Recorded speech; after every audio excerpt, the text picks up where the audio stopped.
My name is Jessie Char. I am a San Francisco douche bro. But today I'm going to be talking about creating delightful events from any budget. A little about myself. I run the Layers Design Conference in San Jose now, so not San Francisco, but that's in San Jose with Elaine Powell. If you have not heard of Layers, we are an independent design conference that runs concurrent with Apple's Worldwide Developer Conference. So we started this because while Apple's big developer conference has a lot of content that reaches beyond just code and into things like design and entertainment and art, its main audience is really developers, but about 6,000 people come out to the event every year. Not all of them even attend WWDC. A lot of them are designers. And so we wanted to give designers a more meaningful reason to come and be a part of this big community event. We started Layers in 2015, and it was the first conference Elaine and I ever produced. We had no idea what we were doing, but we did sell out in our first year and have continued to do so for 4 years. We've now produced 4 successful events in both San Francisco and San Jose. We've had an amazing reception from our attendees, and the most common feedback that we get is about how thoughtful the event is in every sense. This year, we were actually one of 3 companies that Apple recognized in a presentation called The Qualities of Great Design. You can see this talk on Apple's website or on their WWDC app. And if you know anything about Apple, you know that they are very picky about what they think good design is. So we were very, very honored to be included in this presentation. But back to the talk. So what does it mean to be delightful? Adjective, causing delight. Very unhelpful. So what about just delight? Noun, great pleasure. Also not helpful. So I'm going to go ahead and define it myself today, which is delight is the active enjoyment of pleasurable circumstances. And I want to highlight the word active because when you are in the business of engineering joy, you have to go beyond things that people passively like. You want your attendees to always be thinking about how nice everything is. So how do you get it there? Well, let's take a look at what a lot of people think of when they hear the word conference. We've got a hotel ballroom here. We've got some banquet tables, which are like great for conversation, but terrible for people's attention spans. They've also probably got like a badge sleeve and some cool branded swag and like a sandwich in a box. So a lot of people see this, they say, this is not great, and they fix it with a lot of very expensive smoke and mirrors. So they get nicer badges made. They throw in some more freebies, they quadruple their catering budget, and there's always like ahi and a wonton cone. There's like always food in cones like being passed around. They pay $40 a head for people to be able to drink all of the cheap beer they can for 90 minutes. And then they're always top it off with a bunch of blue lights. Have you guys seen this? Like, I don't understand. It is just, there's always blue lights at conferences, like everywhere. Everywhere, blue lights.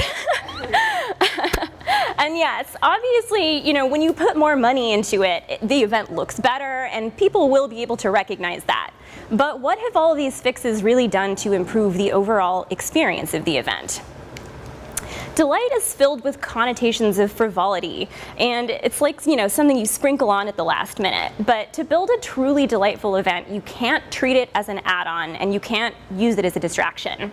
If you use it that way, you will end up with a shit disco. Is it okay that I say that? All right. So delight has to be embedded throughout the event, starting with what people actually need.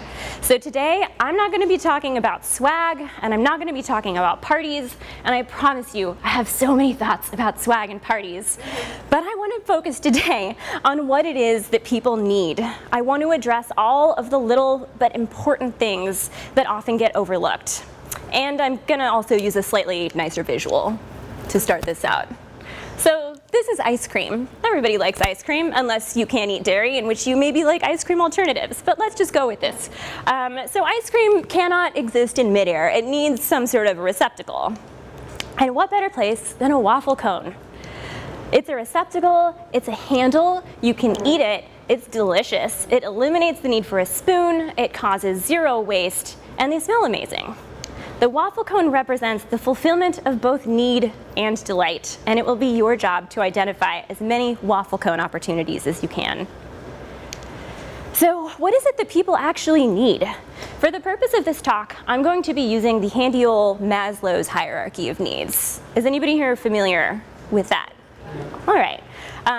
If you are not familiar, Abraham Maslow was like a psychologist in like the 1940s or 50s or something, and he made a word pyramid of things that people need to lead a reasonable existence.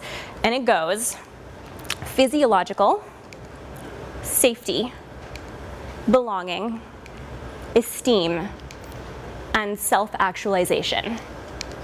As event organizers, you have the opportunity to provide so much benefit and delight in all of these areas. The physiological section relates to everything that like keeps your body alive. So it's things like breathing, eating, drinking, sleeping, shelter, like accommodation for the release of your bodily fluids, and like all gross body stuff. These are things that you all have an unspoken duty to kind of attend to in some sense or another as event organizers. So let's like dig into it. How can breathing be delightful? Nobody really goes into a conference with any sort of expectation about how good or bad the breathing is going to be. And venues typically provide breathable air at like little to no cost. People only really think about breathing when like they can't breathe, so if they have allergies, if they're sick, or if something smells weird, or if something smells amazing, which is an opportunity to provide active delight for people. Smell has a really close connection to things like memory and taste, and it can be a really very low-cost way of improving your overall environment and adding delight.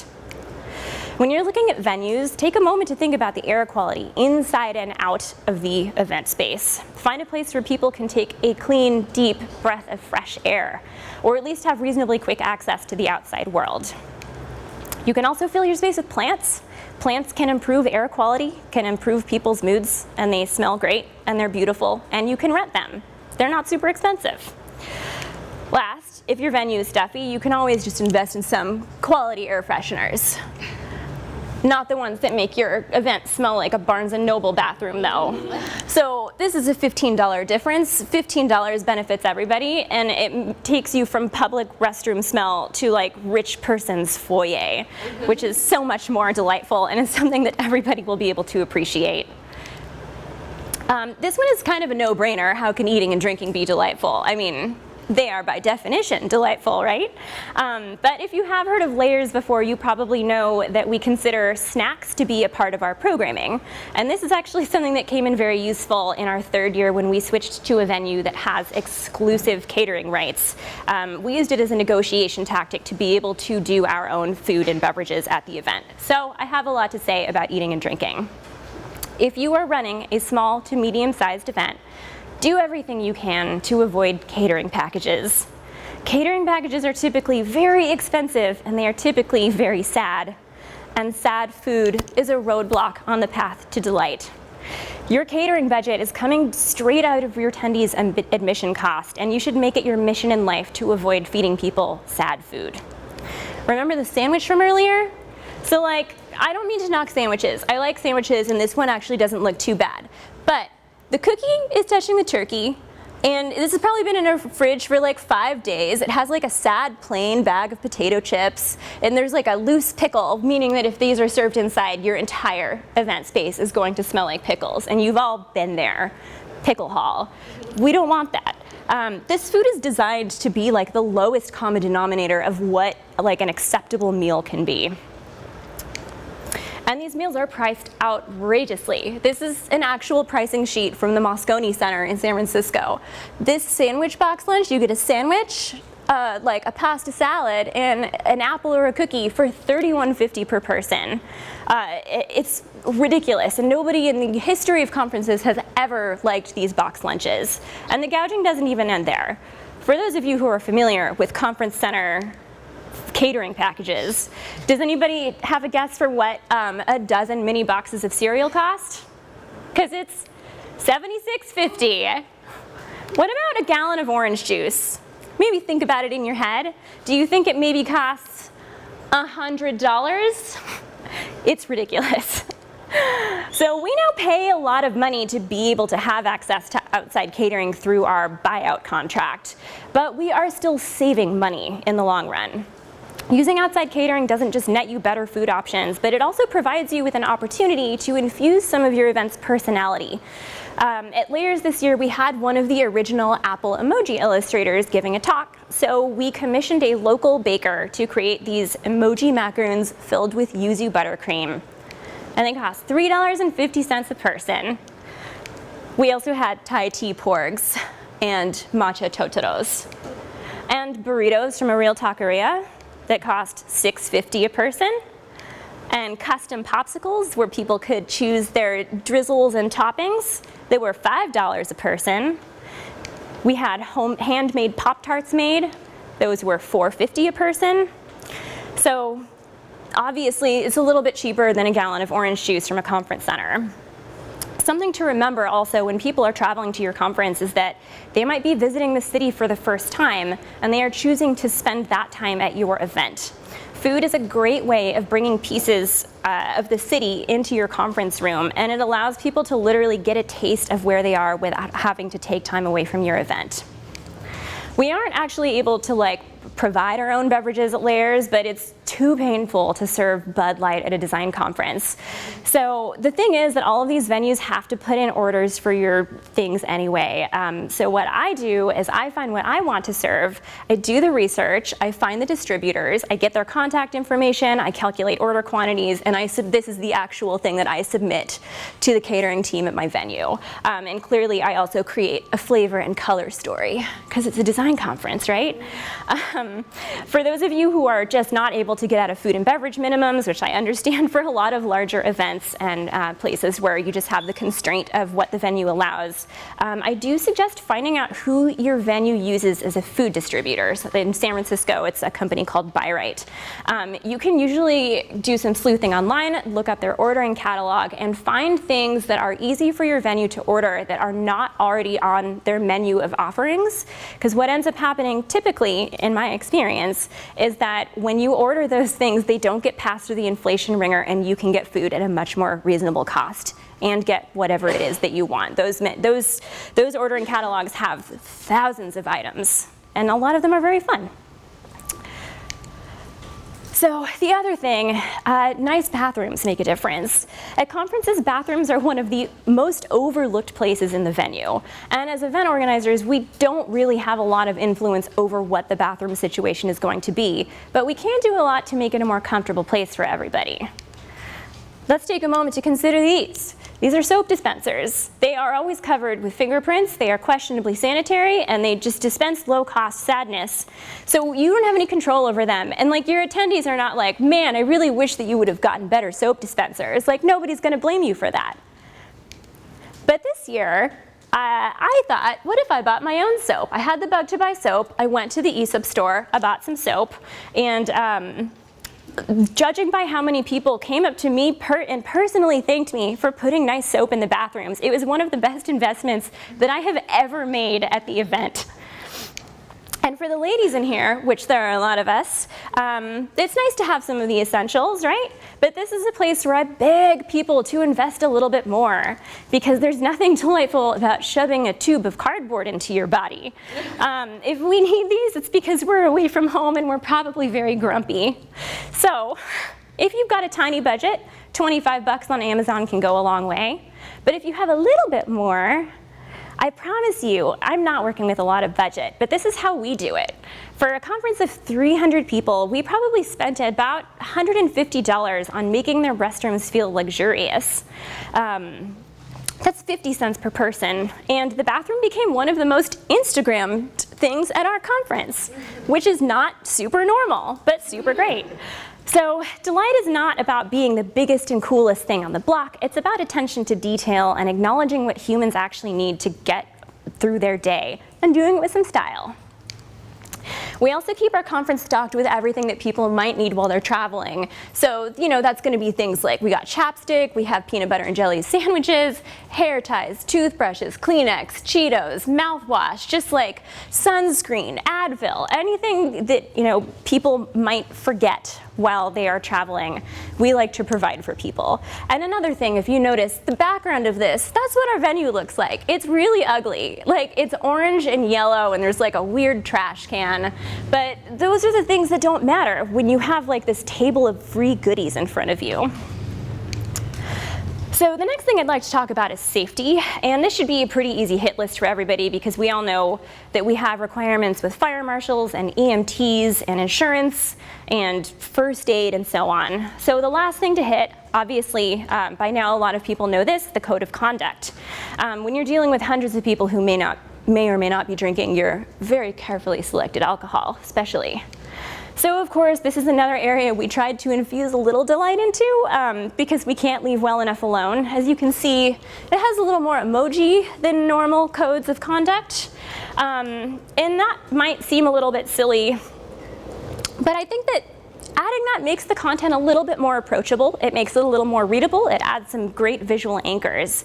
Codes of conduct should not be a tacit acknowledgement between the attendees and the organizers. They should be something that people read and understand. And I think it is important to write your own code of conduct. It is a laborious process that is filled with subtleties and legalese, but if it's important enough to have, it is important enough to create. Places like Geek Feminism and XOXO have fantastic code of conduct templates, but I think it's great to familiarize yourself with that and gain a better understanding of what should be covered and write your own. If it's a copy and paste situation, people have no real sense of how seriously you are taking the promise of conduct. And if it's coming directly from you, it's going to have so much more impact. So research, write, take the time to understand what you are promising, and make sure your staff are trained on this. Next on the hierarchy is belonging. And for the purpose of event organizers, this is going to relate to things like welcoming, inclusion, accessibility, and social encouragement. So here's something to think about. What is the gender breakdown of your attendees? What's the age breakdown? What is the distribution of ethnicities? In a lot of cases, your industry is going to be weighted in one direction, and you can see this as a fact of the industry you're in, or you can do something about it. The primary reason people attend your event is to meet other people. If they were purely there to learn, they could have stayed at home on their couch and watched some TED Talks. Everybody knows that networking is one of the most important things you can do in any career. That's where you build friendships, it's where you build connections, and it's where all of this leads to professional opportunities. Conferences can be an entry point to an industry, and whether or not you choose to accept it, you are all gatekeepers to your industry. I had to censor this picture because it felt inappropriate, but have you ever seen anything less delightful than this? No. If your breakdown looks anywhere close to this, and it's just yeah, there's some ladies in there, we did good, right? No, it's your responsibility to fix it. It's unacceptable, and nobody wants to be here. None of them want to be there. He doesn't even want to be there. Nobody. We don't have a lot of control who ultimately registers for our event, but there are things that we can do to influence who attends. You can't leave it up to chance. Think about the reasons people may not be registering. Maybe they don't think they'll fit in. Maybe they can't afford it. Maybe they haven't even had the chance to hear about it. So do your research, get creative, set some standards, give tickets away. Give tons of tickets away. Find organizations that have the people you want and give them tickets. They will appreciate it so much. This is something you can and should build into your budget. Or better yet, you can get sponsorships for it.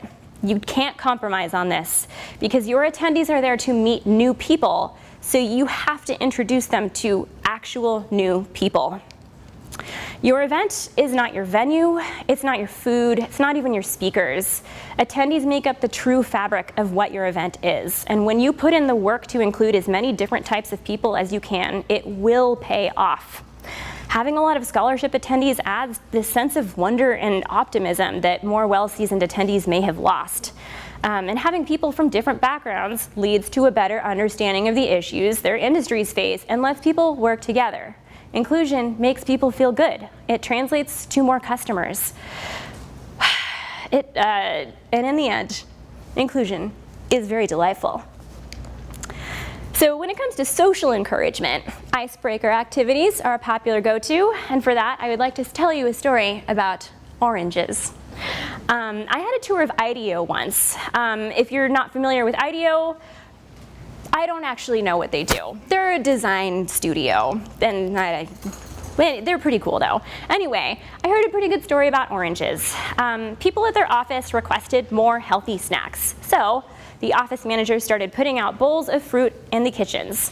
And what would happen is that the fruit would sit there and mold because nobody was eating it. They wanted fruit, but they were not eating the fruit. And so IDEO did what I guess they do, which is that they solved it. And they did this by always having one partially sliced orange out on the counter. And what happened? Everybody ate all the fruit all the time. I like using this metaphor for how chill an icebreaker should be. People don't need to be given directives or discussion topics or be sliced up and passed around to the other attendees. All this does is give extroverts a tool that they didn't need in the first place, and it gives a reason for introverts to want to go crawl into a hole and never talk to anybody again. You just need to give people a nudge in the right direction, and please do not just rely on alcohol for this. At Layers, we used to host our registration at a glasses store. Obviously, it was accompanied by a pun of beverages. It was just enough activity to get people meeting each other. It was something that people could interact with on their own, and it was something people could participate in together. Plus, a lot of people need glasses for accessibility. Needs, you guys. Another way to create more meaningful connections between your attendees is to get a Julie, your cruise director. And for the younger people in the audience, this is a Love Boat reference. But when you and your staff meet people, take note of what they do and what they are interested in, and try to actively make personal connections and introductions between attendees. You don't have to leave everything up to the orange slices of fate. Again, you have the power to get involved and bring delight to people's days. The final pieces of human need are esteem and self-actualization, both of which can be achieved through the content of your event. And whatever that content may be, make sure it has range. It's always great to include heavy hitters in the industry, but try and mix it up. Get people with a range of experience levels and perspective. Find people who are optimistic. Find people who are very critical. Find people who in related fields who your attendees may not have heard of, but have a lot to learn from. Include women in more than 10% of your lineup. Or people of color in more than 10% of your lineup. And don't just do it to check boxes and look woke. Do it because it will make your event better. So as I'm running out of time, take this as your personal challenge to spend most of your time on what truly matters to people. Make people feel taken care of. Make people feel safe. Make people feel like they belong. Make people feel good about what they're doing. Teach people how to be better. While you're here, think about all the things you wish you had or forgot to bring, and think about providing those for your own attendees in the future. And do all of this before spending thousands of dollars on blue lights. I apologize for the pun, but it was just right there. Build delight into the things that matter. This is not to say that you shouldn't have dope lighting and swag and parties, but that is like an entire day worth of talks, and I am running out of time. I'm already out of time. So to end with a note from a contemporary philosopher, it's work, work, work, work, work. You can create a delightful event within any budget, but at the end of the day, it takes a lot of hard work and thought. You have to care about it, you have to love it, and your passion will come through in the form of delight. Thank you.